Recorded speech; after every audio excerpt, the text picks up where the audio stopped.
Chairman Chang Diaz, members of the committee, thank you for the opportunity to speak with you today. My name is Susan Passoni. I'm a founding board member of Excel Academy Charter Schools and chair its foundation board. I'm a former investment banking professional, and for the past 10 years, I've dedicated my time and energy to public education through Excel, Investors, and several other nonprofits in the greater Boston area. I'm here today to testify in favor of House Bill 2721, an act relative to unused district school buildings filed by Representative Eugene O'Flaherty of Chelsea. Excel Academy is a growing network of free college preparatory charter middle schools with the highest MCAS scores of any urban middle school in the state. 90 to 95% of our 8th grade graduates have matriculated to some of the best prep and exam schools in Boston and throughout New England. Excel opened its first middle school in East Boston in 2003. 75% of our children are Latino, representing over 23 nationalities. Moreover, 75% of our students come from low-income families where 3/4 speak a language other than English at home, and nearly 20% receive special education services. In addition to our East Boston location, the state awarded Excel a charter for middle school in Chelsea, which opened this past August. We also were granted a charter to open a school grades 5 through 12 in Boston next year. This expansion would not be possible without the passing of the Ed Reform Bill in 2010, so thank you again for this critical piece of legislation. Each year when Excel holds its lottery to accept incoming students, we turn away 3 prospective students for every seat we have. Now with an expanded reach, we will be able to increase the students we currently serve from 250 to 1,000. By far, the biggest challenge that charter schools face is financing their facilities. Charters are not eligible to participate in school building assistance program and must use a combination of operating funds, fundraising, and borrowing to lease and buy their school buildings.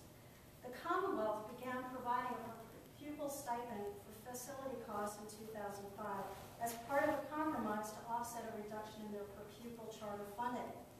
However, this stipend does not cover the enormous costs of buying and renovating school buildings. House Bill 2721 will give charter public schools the first chance to buy or lease unused district school buildings. This is a mutually beneficial opportunity for districts and charters alike. School districts across the Commonwealth are closing and consolidating older facilities to declining enrollment and other factors. Left unused, these facilities become a destabilizing force on the immediate neighborhoods and an untapped resource for districts. Allowing charter public schools to have a first option to lease or buy these buildings would allow access to facilities that meet the educational needs of their students.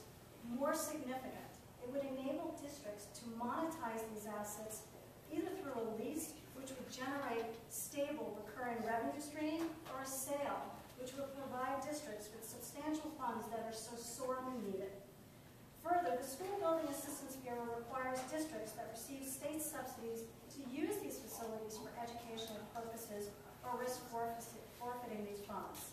SBA has said that allowing charters to buy or lease these buildings would satisfy that requirement.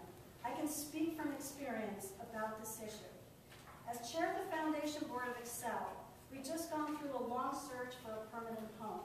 For 8 years, Excel has been located in a small strip mall adjacent to a CVS. The space is not adequate for over 200 students, and we recently completed a deal with the Archdiocese of Boston to buy a 19,000 square foot building that housed St. Mary's Star of the Sea School, as well as an adjacent convent. Excel plans to completely renovate the school building and construct a 2,000-foot addition. The work is scheduled this month, and the school should open next fall. Excel's paid the Archdiocese $1.85 million for this property. However, the building requires $5 million in renovations, and this is basic requirements. We were fortunate to secure funding through tax-exempt bonds issued by Mass Development and purchased by Boston Private Banking Trust. In addition market tax credit, and private fundraising. In essence, Excel now has a $7 million mortgage with Boston Private, which we will have to pay back through our operating funds and additional fundraising. We recently went through this process for the second time when we leased a temporary space for our school in Chelsea. Next year, our third school will open. The cycle is being repeated all across the city as new charters seek temporary and permanent space for their schools. The 2010 education reform legislation, designed to close the achievement gap, will eventually double the number of charters in low-performing districts. These schools will all be seeking permanent space, while at the same time, districts are trying to cope with operating deficits and how to best manage underutilized facilities. House Bill 2721 makes financial sense for districts and charters, and I respectfully ask that you look favorably upon this legislation. Thank you so much.